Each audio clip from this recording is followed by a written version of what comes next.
மதிமுகவிலிருந்து நீக்கப்பட்ட மல்லை சத்யா புதியதாக திராவிட வெற்றி கழகம் என கட்சி தொடங்கியுள்ளார். மேலும் விவரங்களை எமது செய்தியாளர் சாலமன் வழங்கிட அதற்கு முன்னதாக காட்சிகளை தற்போது பார்க்கலாம். நம்முடைய முல்லை சத்யா அவர்கள் வழிநடத்திருக்கின்ற இயக்கத்தினுடைய பெயர் திராவிட வெற்றி கழகம்.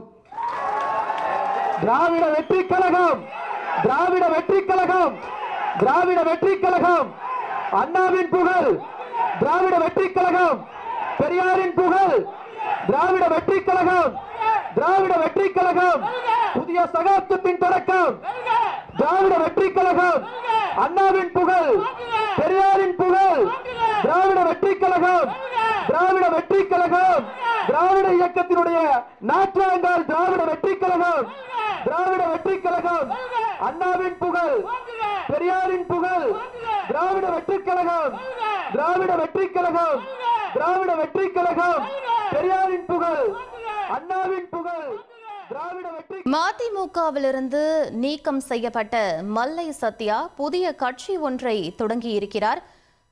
திராவிட வெற்றி கழகம் என கட்சியை தொடங்கியிருக்கிறார் மல்லை சத்யா அவர்கள்.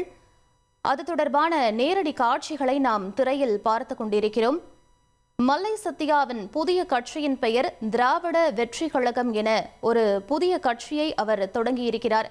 அண்மையில் மதிமுகவிலிருந்து நீக்கம் செய்யப்பட்ட மல்லை சத்யா புதிய கட்சி ஒன்றை தொடங்கியிருக்கிறார். வைகோ அவர்களுக்கும் மல்லை சத்யா அவர்களுக்கும் மோதல் போக்கு என்பது நீடித்து வரக்கூடிய வேளையில் தற்போது திராவிட வெற்றி கழகம் என்ற புதிய கட்சி ஒன்றை அவர் தொடங்கியிருக்கிறார். மேலும் விவரங்களை எமது செய்தியாளர் சாலமன் வழங்கிட கேட்கலாம். சாலமன், முழு விவரங்கள் என பதிவு பண்ணுங்க.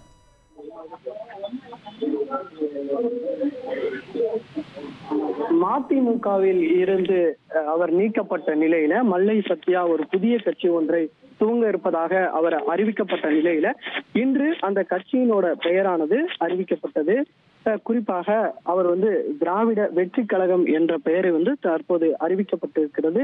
திருப்பூர் துரைசாமி என்பவர் தான் இந்த பெயரை அறிவித்தார். இந்த நிகழ்வானது அடையாறுல இருக்கக்கூடிய இந்த முத்தமிழ் மன்றத்துல அறிவிக்கப்பட்டது.